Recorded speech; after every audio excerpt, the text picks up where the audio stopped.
Ever feel like you're doing this teaching thing alone? You don't have to be.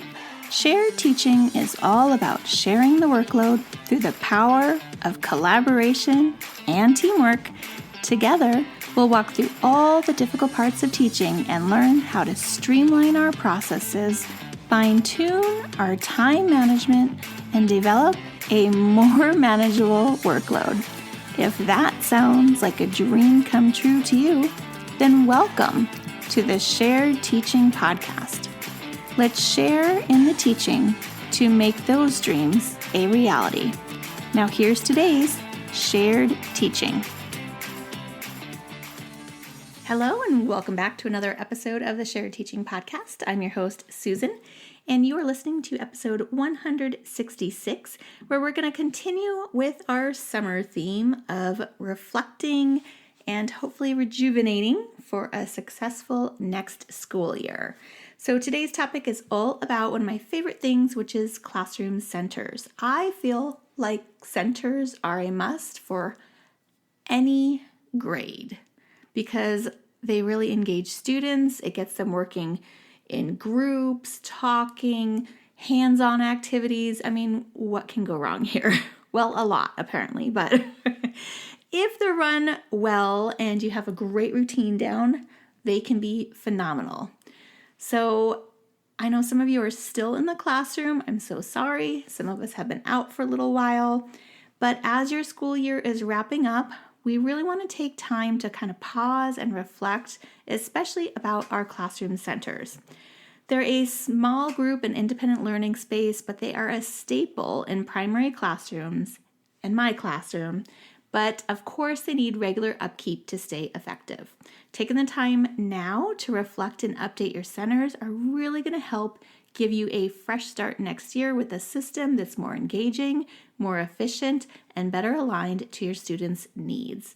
So in today's episode, I'm going to walk you through a very simple review process. I'm going to give you some ideas for refreshing your tired centers and share some tried and true tips that I found for low prep options that work all year long. So of course, first we need to talk about why updating our centers matter. So if you've been teaching any length of time, you know that the same old centers are going to start leading to disengaged students and classroom management struggles. So if you started to have problems with your centers, this could be the culprit. It's very tempting to kind of have a set it and forget it kind of attitude with centers, especially when they're going really well. But eventually, they're not going to be very fresh or responsive to students' needs. So we kind of need to zhuzh that up a little bit. Updating, of course, doesn't mean you have to change everything. I love the very easy, minimalist approach, I guess you could say, to things in the classroom. So I don't overhaul everything when I need a refresh. I just do a few little tweaks that are going to bring my centers back to life and make my job so much easier. You're going to think about it kind of similar to how you're going to tidy your classroom library or organize your teacher materials. You're working to make things better for yourself and for your students.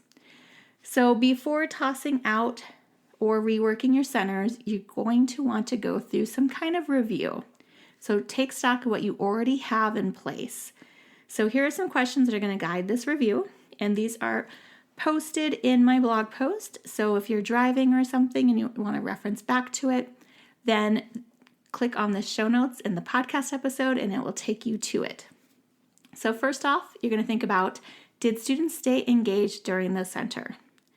Were the directions easy to follow independently? Was the activity aligned to your grade level standards? And a little side note here, you want to make sure that when you do centers that you are reviewing previously taught standards. They should not be brand new the same week you're doing that center. Yes, they need the practice, but they need to understand the material a little bit more solidly before you put it as a center. That's just my experience. Okay, next you're going to think about, did students show understanding through their work? Were the materials manageable and easy to store? Did it require constant reteaching or reminding? Was it adaptable for students at different levels? You're going to take note if you're still in this classroom, and you're going to observe your current centers in action, maybe on a clipboard or some sticky notes during your rotations. It does not have to be fancy. And if it's already summertime for you, you're just going to think back to these answers while they're still fresh on your mind. Next, we're going to think about swapping out our stale center ideas.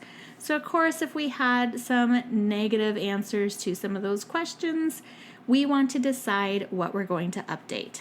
We're going to think about which activities your students always kind of groaned about or shuffled their feet towards. They just were dreading that center. Maybe they always needed help with it. They couldn't put it away correctly. They were fighting with their classmates. They didn't understand. The material was never done correctly. These are the things that are perfect for an upgrade. So here are some ways you can freshen up your centers. Again, with the mindset that we don't have to overhaul everything, just small tweaks might make all the difference. First is changing the format. Maybe instead of a worksheet, it's a hands-on activity with task cards, some kind of matching game, some interactive component to it.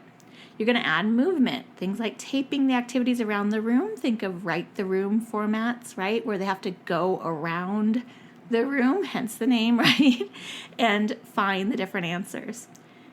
Just simple as that, right? Maybe you try some new tools. These can be little mini whiteboards. Maybe they're magnetic letters now. There's some kind of stamp or a spinner, and it's just going to add a little bit of variety and make it a little bit more fun and interesting for the students. Maybe you're going to adjust the content. This is what I normally do. We're swapping in seasonal words. Maybe there are different math facts. Maybe there's new book characters. We're going to keep things relevant, and we're going to keep things kind of moving on throughout the year. So it's not the same year with the exact same materials, format, and look to our centers all year long. Remember, you don't have to reinvent the wheel. That's not what this is about. We're going to take a small change like different clip art, a fun spinner, dry erase markers that we never used before, and that can be all it takes sometimes to re-energize an activity in one of your centers. Okay, the last thing we want to talk about is keeping students in mind. So are your centers meeting their needs? Again, I have a short little checklist of questions here you're going to ask. The first is, do I have options for different learning styles? And as a GATE specialist, gifted and talented education, I am learning that this is really important and not just something that we were learning about in our school books. So do you have maybe kinesthetic activities? Do you have auditory activities? Do you have visual activities? Are you giving a variety of different options for how they can either provide the end format or that they can learn in a different way? Okay, next is, are there activities for early finishers and students who need extra time? Plan for both, because you never know. In a classroom, the odds are very great that you're going to have one of each of those. Someone that's going to take forever and somebody that's going to finish very quickly. Do my centers offer the right level of challenge for a range of learners? So you want to think of not only your low babies, but also your higher students. Do you offer something that's going to challenge both of them within the same center? This can be as simple as differentiating the words if it's a word center, or the math concepts if it's a math center. And then last, are they culturally responsive and inclusive? That is so important nowadays. I have a couple of really great podcast episodes where I have talked with Dr. Deanna Smith about culturally responsive teaching, so you might want to check those out. I'll try to put those in the show notes. And of course, it's very helpful to plan for the kind of students you typically teach year to year. Now, of course, you're going to have a different crop of students and different personalities, but you'll still have English language learners, struggling readers, higher energy kids, and planning for that and building in supports for them are really going to set your centers up for success. If you'd like a little bit more information on higher students, I do have an amazing podcast episode, if I don't say so myself, that's called Beyond the Book Club, Activities for Higher Students. And of course, I will have that for you in the show notes so you can go back and listen to that episode. Okay, last but not least, let's talk about one of my favorite things about centers is using low prep centers that work all year. So as teachers, of course, we're going to need centers that are low prep, effective, and easy to maintain. This is why routines, especially during centers, are so important. One of my favorite examples is my sight word notebooks. Shameless plug here. They're simple, they're consistent, and they give students that repetitive practice that they need to build their fluency. These are perfect for second graders, also first graders. They are very quick, easy to use. Students know what to expect each time they use them. So let's say they're in the first list of red words, I call them. I go by the colors of the rainbow.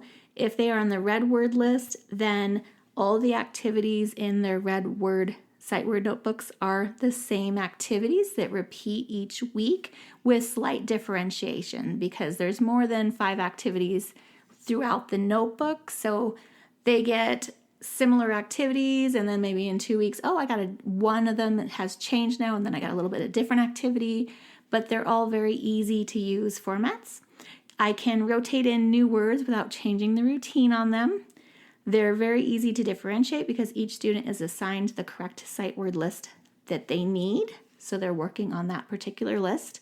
And they promote independence and accountability because there's something tangible there that they're turning in to show that they were working on something at the end of the time.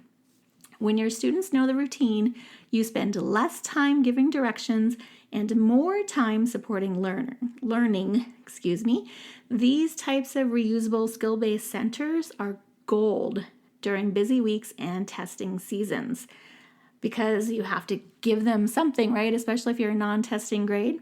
So they're keeping your students' interest because they offer choice, familiarity, and a sense of progress. My students always got excited to get their new activities each week, and they loved progressing through the books. Oh, now I'm on this list, right? Like they're tangible goals that they can see and work through. So other low prep ideas that work year round might include something like letter and card writing centers that are changing out seasonally, partner read and retell stations, math games that use dice or playing cards, some kind of sorts with pocket chart activities that rotate different topics, or sight word activities that change the words but not the format. And I have a ton of these in my TPT shop. There's letterboxing and kind of like a find the words search where they're matching the letters to the sentences. And also I have Play-Doh sight words that are for higher grade levels, such as second and third grade students that are struggling with sight words, but they don't need just the plain old Play-Doh words. The key here is just choosing your different center formats that you can reuse and plug your new content into rather than start fresh from scratch every single week. Plus, who wants to prep like 1 million centers for all the weeks of the school year, right? We want to make it really simple and easy for us to do. I love that I can just open a file cabinet and I can pull out my seasonal letter writing and card already copied, ready to go, and just like swap them out really fast. And then my center's done for the next several weeks because it's seasonally. So think in terms of that as you're planning your centers for the next year. With a little planning now, you're going to be ready to start this next school year with centers that are fresh, fun, and functional. So review what you have, make a few small swaps, and really lean into routines that are going to work not only for you, but for your students. And whether you update all your centers or just a few, you're really going to be setting up your classroom for smoother transitions, more engagement, and stronger growth. So thank you so much for listening to this podcast episode, and I will see you next week. Bye for now. If you've loved this show, then join me in sharing the teaching, hitting that subscribe button, and leaving us a review on iTunes, so we can be found by more teachers like you who are ready to start sharing the workload. I hope you've enjoyed this episode. Find new episodes each week on sharedteaching.com. Thanks for listening to the Shared Teaching Podcast.